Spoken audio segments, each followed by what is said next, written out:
आपको वो तस्वीरें दिखाते हैं जो अमेरिका के राष्ट्रपति डोनाल्ड ट्रंप को परेशान कर रही होंगी। आज पहली बार ऐसा हुआ जब यूरोपियन यूनियन की अध्यक्ष उर्सुला वॉन डर लेयन और यूरोपियन काउंसिल के अध्यक्ष एंटोनियो कोस्टा भारत के गणतंत्र दिवस समारोह में मुख्य अतिथि के रूप में शामिल हुए।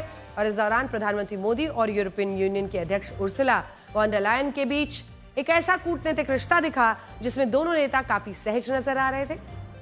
और गणतंत्र दिवस की परेड के दौरान उर्सुला वॉन लगातार प्रधानमंत्री मोदी से बात कर रही थी। प्रधानमंत्री परेड के बारे में जानकारी दे रहे थे और ये भी तब हो रहा था जब राष्ट्रपति ट्रंप यूरोपियन यूनियन को ग्रीनलैंड के लिए लगातार धमकी दे रहे हैं। भारत पर भी रशिया के कच्चा तेल खरीदने के लिए 50% टैरिफ लगाया हुआ है। लेकिन अब यही भारत और यूरोपियन यूनियन कल यानी 27 जनवरी को एक फ्री ट्रेड अग्रीमेंट पर हस्ताक्षर करने वाले हैं। और यूरोपियन काउंसिल के अध्यक्ष ने इसे mother of all trade deals कहा है। इसमें आपके लिए क्या क्या फायदे आपको सुनाएंगे, लेकिन उससे पहले ये ऐलान सुनिए।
आज यूरोपियन यूनियन के अध्यक्ष उर्सुला वॉन डर लेयन के भारतीय परिधान की भी काफी चर्चा हो रही है, क्योंकि इस समारोह में उन्होंने बनारसी सिल्क से तैयार हुआ ब्रोकेड का कुर्ता या जैकेट पहना हुआ था।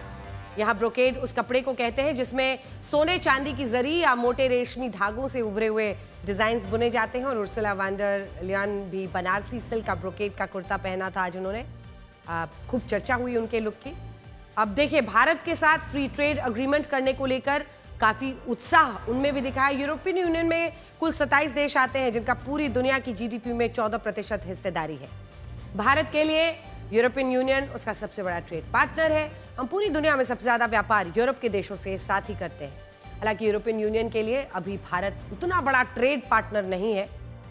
यूरोपियन यूनियन के लिए भारत व्यापार के मामले में 9वें स्थान पर आता है, जबकि चाइना दूसरे स्थान पर आता है। अब बड़ी बात यह है कि चाइना यूरोपियन यूनियन का दूसरा सबसे बड़ा ट्रेड पार्टनर तब है जब चाइना और यूरोपियन यूनियन के बीच कोई फ्री ट्रेड अग्रीमेंट नहीं है। अब इसी बात का फायदा भारत को मिल सकता है। फ्री ट्रेड अग्रीमेंट होने से भारत से यूरोप के देशों से भारत की वस्तु और सेवाएं चाइना के मुकाबले सस्ती हो जाएंगी। और अभी क्योंकि यूरोप के देश अपना 20% आयात अकेले चाइना से करते हैं, इसीलिए भारत यूरोपियन यूनियन में चाइना की जगह ले सकता है। और यूरोपियन यूनियन के सबसे बड़े ट्रेड पार्टनर अमेरिका की बादशाहत को भी भारत चुनौती दे सकता है।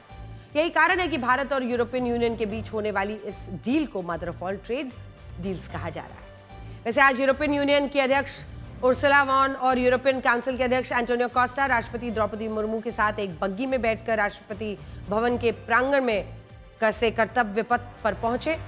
और इस बग्गी की कहानी बहुत दिलचस्प है। ये बग्गी भारत में ब्रिटिश वाइस रॉय के लिए इस्तेमाल होती थी, लेकिन जब भारत का बंटवारा हुआ तब पाकिस्तान ने यह बग्गी उसे देने की मांग की। पाकिस्तान ने कहा यह बग्गी हमें मिलनी चाहिए। उस वक्त इस पर काफी विवाद हुआ और बाद में यह तय हुआ कि इस बग्गी पर अधिकार का फैसला टॉस के जरिए होगा।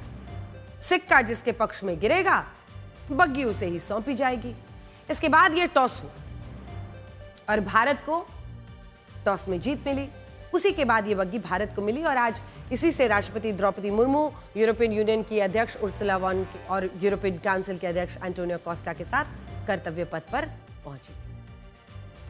Riding to the right of the president's buggy is the commandant of the president's bodyguard, Colonel Amit Perwal, VSM, and he's leading this elite body of mounted warriors.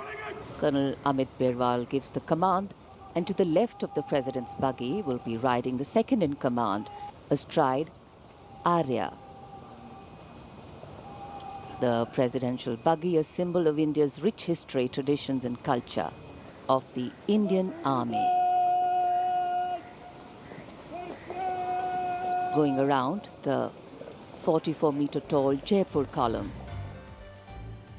हर साल की तरह इस बार भी प्रधानमंत्री मोदी ने गणतंत्र दिवस समारोह के बाद आम लोगों का अभिवादन स्वीकार किया। उन्होंने आज खास राजस्थानी परंपरा वाला साफा पहना था। ऐसा भी कहा जा रहा है कि बहादुरी का रंग है जो आज उनके कपड़ों का रंग था, मरून, बलिदान का, वीरता का प्रतीक। प्रधानमंत्री ने अपने साफे को भी इसी रंग का चुना।